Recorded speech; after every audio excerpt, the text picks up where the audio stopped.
Olá, aqui estou para falarmos e pensarmos sobre como resolver os conflitos na comunicação. Pois é, eu sou o pastor Fernando Alberto e eu peço que você, desde já, deixe o seu joinha e compartilhe essa live. Não se inscreveu nesse canal ainda? Por favor, faça-o. Seja bem-vindo e eu já volto para que nós possamos falar sobre resolver conflitos de comunicação.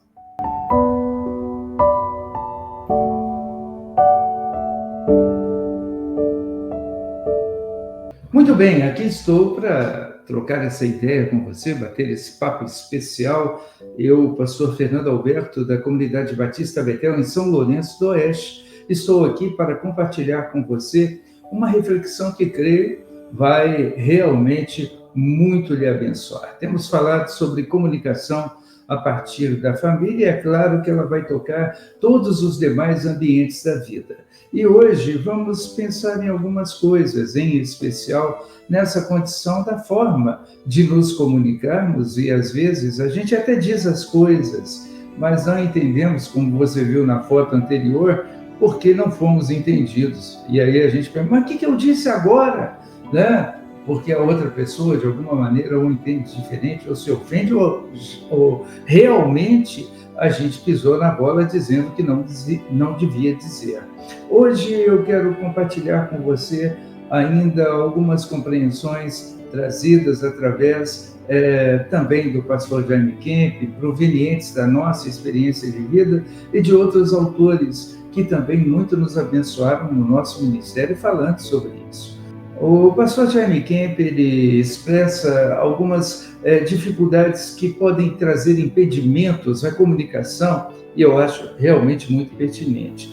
Eu já enfatizei algumas no nosso vídeo anterior, mas hoje eu quero trazê-las aqui de uma maneira completa, por exemplo, sobre as pessoas que não têm a habilidade de conversar com outras pessoas, por diversas razões. As pessoas não têm, de alguma maneira, a mesma condição de temperamento que outra tenha para se expressar com liberdade, ou tiveram tolimentos a partir da sua infância, da sua adolescência, e até tiveram limitações realmente de conhecimento verbal para poderem expressar as suas ideias. Existem aquelas outras que já por medo têm dificuldade de abrir as suas opiniões, expondo o que pensam e o que sentem. Existem aquelas outras pessoas que já definiram no seu coração de que falar não adianta nada.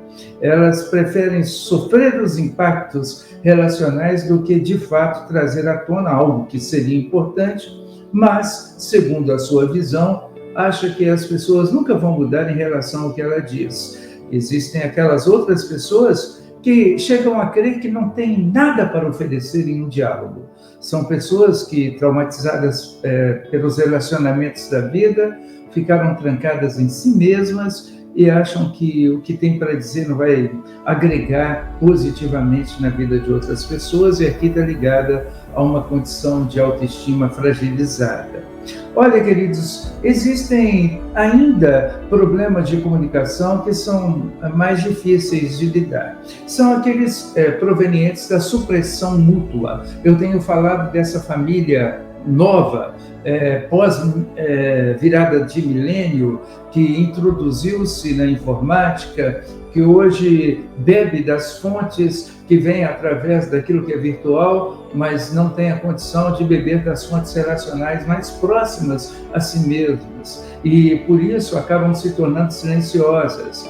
E quando estão em casa, cada um usa seu celular, o outro vai para a televisão, enfim, a comunicação está lá fora e nunca aqui dentro. Essa supressão mútua é terrível para os relacionamentos. Nós temos também a comunicação que é feita por um lado só da questão, que é alguém que quer se comunicar, mas exige comunicação, como a gente vinha dizendo no vídeo anterior. Existe aquela comunicação intelectualizada que só fala aquilo que consta no intelecto, mas nunca no coração, e aquele outro que vai estabelecer uma comunicação indireta, sempre usando outros para chegar ao seu objetivo de comunicação na vida de alguém. E aquele outro ainda que prefere uma comunicação que só se dá nos conflitos, quando acontecem as brigas ou quando realmente está a ponto de chutar o balde, né? Só fala quando o negócio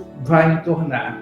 E aquela comunicação que muitas vezes pode ser estabelecida já ao nível das agressões. Dado esse preâmbulo, porque foi algo que eu falei também no vídeo anterior, eu quero dizer realmente que quando as condições estão ligadas à comunicação que só acontece por meio de conflitos e brigas, certamente ela só vai acontecer para pior, nunca para uma boa solução. As crises estão aí porque houve situações internalizadas, guardadas e que ebuliram, que ferveram e que chegaram a um nível insuportável. Por outro lado, temos aí ainda mais o derramar nas consequências violentas. Isso acontece muito mais do que a gente pensa. Basta ler as páginas dos jornais para ver episódios de agressão e feminicídio que têm acontecido em nossa geração. Mas como que a gente pode entender que haveria um palco positivo para as nossas comunicações abençoadoras? Como é que a gente poderia assimilar isso de uma maneira pertinente? Como a gente pode, de fato, entender um ambiente onde as coisas acontecem no sentido de fluir a comunicação e de a cura se estabelecer?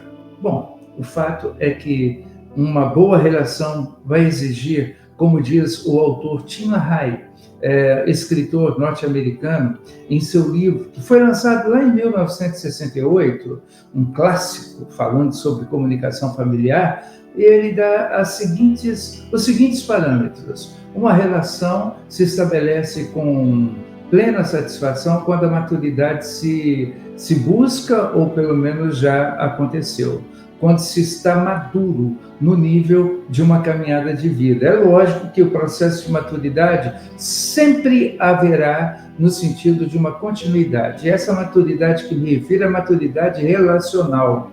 Quanto mais aprendemos sobre o outro, mais sabemos como o outro se comporta naquilo que lhe comunicamos. E então, nos tornamos maduros e experientes para dizer as coisas no nível do que o outro possa receber e entender, porque aprendemos a ler não parte da sua experiência conosco, mas toda a sua história de vida, inclusive anterior a nós. Como essas pessoas receberam os conflitos que houve na sua família ou nos seus arredores relacionais, e aí a gente, conhecendo um pouco mais o outro, amadurece mais para poder fazer uma comunicação mais abençoada e mais assertiva na direção desse outro.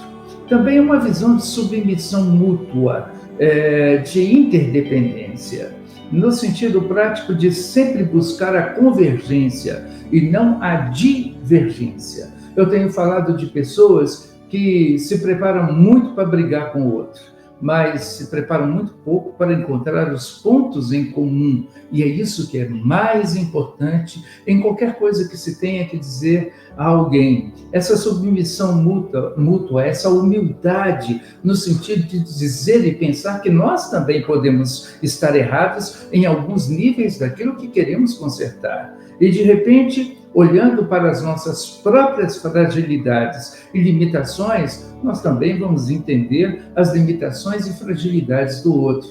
A gente vai procurar colocar o nível da fervura desse conflito voltado para o cozimento desta relação, no sentido de fazer uma comida boa, no sentido de trazer um resultado bom e não botar lenha no fogo ou gasolina no fogo para macrodimensionar conflitos. Na realidade, isso também faz parte de uma visão madura dos relacionamentos. O amor é essencial. E esse amor, claro, é um amor que só Deus pode derramar no nosso coração. Eu sei que as 3 palavras no grego nos chamam muito a atenção para as perspectivas diferentes de amor. Alguém pode ter amizade com alguém. Então, no grego, a expressão de amor nessa amizade será filéu. E, por outro lado, alguém pode ter atração por alguém. E essa atração não sustenta relacionamentos, porque por mais que alguém tenha atração, o eros, por alguém, certamente não conseguirá efetivar um relacionamento profundo se também não for efetivado através de compreensão verbal e relacionamentos que mitigam, que diminuem conflitos e que estão estabelecendo o todo, e não apenas uma parte da relação. E a expressão grega para amor sexual ou erótico é eros e ponto final. Então, eu já falei de amizade, que não é suficiente para estabelecer uma relação contínua. Já falei do eros, que não é suficiente para manter uma relação aprofundada. Mas o ágape, que é o amor pleno, perfeito, e esse vem do coração de Deus. Veja, o amor de Deus por nós é incondicional, ou seja, Ele conhece o nosso coração, os nossos defeitos, nosso lado A, nosso lado B, mas Ele continua insistindo, continua falando, continua movendo o nosso coração e fazendo com que compreendamos que a nossa relação com Ele será como a luz da aurora, que vai brilhando mais e mais até chegar a ser dia perfeito. O que significa que Deus sabe que a nossa relação com Ele será processual. E os relacionamentos, queridos, também são assim. Aí vem a importância da comunicação, da forma como dizemos e recebemos as coisas. A comunicação, segundo Lahai, está em 4º nível nesse processo de importância daquilo que faz com que possamos viver e vencer as crises relacionais quando elas se estabelecem. Também diríamos que a oração é a chave para a preparação do nosso coração em relação àquilo que temos que dizer a alguém ou que temos a ouvir de alguém.